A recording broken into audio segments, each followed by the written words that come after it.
Apakah Muhammadiyah itu punya sanad sampai ke Rasulullah? Baik, Bapak dan saudara yang berbahagia yang dirahmati Allah Subhanahu wa taala, dilihat saja slogannya sudah jelas. Gerakan Islam, dakwah amar ma'ruf nahi mungkar. Kemudian apa? Tajdid dan tarjih. Jadi Muhammadiyah itu gerakan tajdid dan tarjih dan tajdid. Silahkan mau dibolak-balik. Tapi intinya sama. Kalau tajdid itu adalah kembali kepada sumbernya. Sumbernya apa?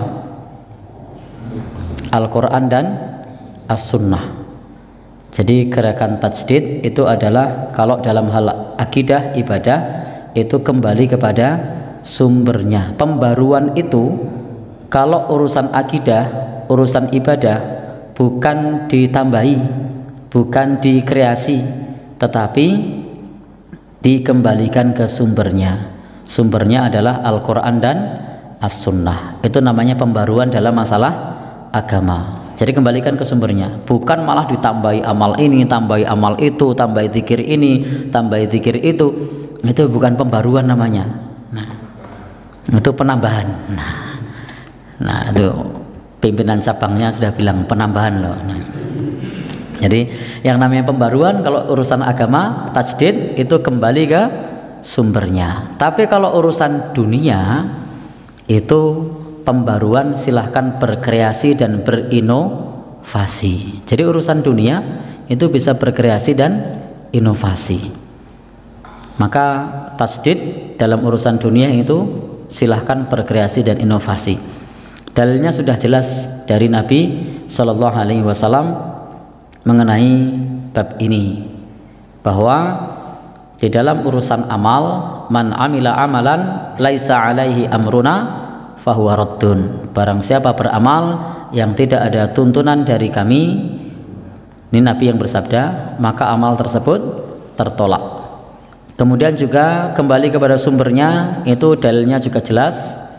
Ini nanti tolong saya dikoreksi Pak pimpinan cabang, di pelajaran kemuhammadiyahan itu ada hadis Nabi yang sering disampaikan, taraktu fikum amrayni ma ing tamassaktum bihima lang tadillu abada, kitaballah wa sunnata rasulih.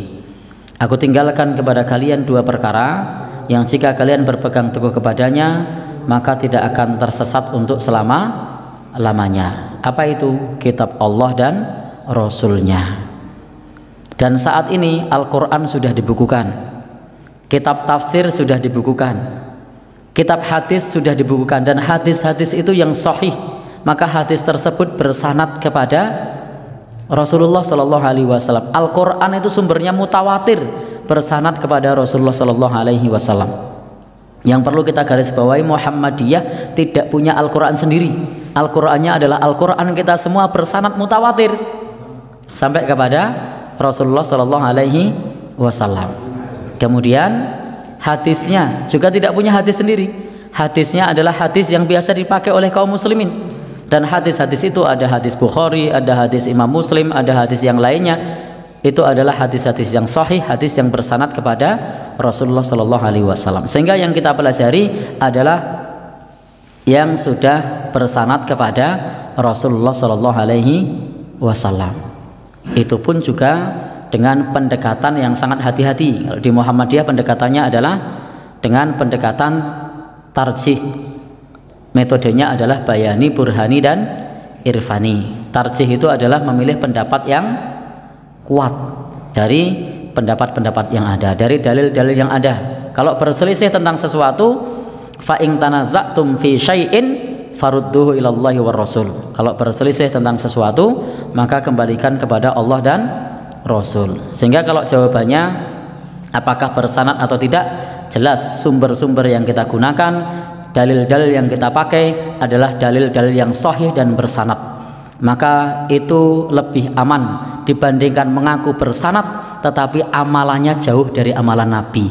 Maka lebih aman kita menggunakan hadis-hadis Nabi yang jelas sahih, yang kita amalkan, dan kita tidak mengaku-ngaku bersanad, tetapi kita menggunakan dalil yang jelas bersanad yang sahih, menggunakan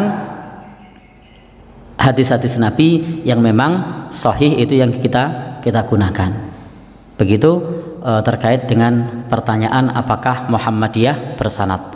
Jelas dalil-dalilnya bersanad, dan memang di Muhammadiyah tidak dibiasakan untuk mengaku-ngaku bersanad, karena kita semua masih belajar dan sifatnya adalah terbuka untuk menerima saran, kritik. Dari satu pendapat di dalam tarjih itu bisa dikoreksi dengan keputusan-keputusan yang berikutnya, sehingga kalau memang ada hadis lain yang sahih, sangat memungkinkan untuk kemudian pendapat yang lama itu dikoreksi dengan pendapat yang baru, atau karena ada pertimbangan yang sudah dipertimbangkan oleh majelis tarjih, maka bisa ada pendapat-pendapat yang berbeda dengan sebelumnya, karena pertimbangan ada dalil yang lebih kuat. Wallahu a'lam bishawab.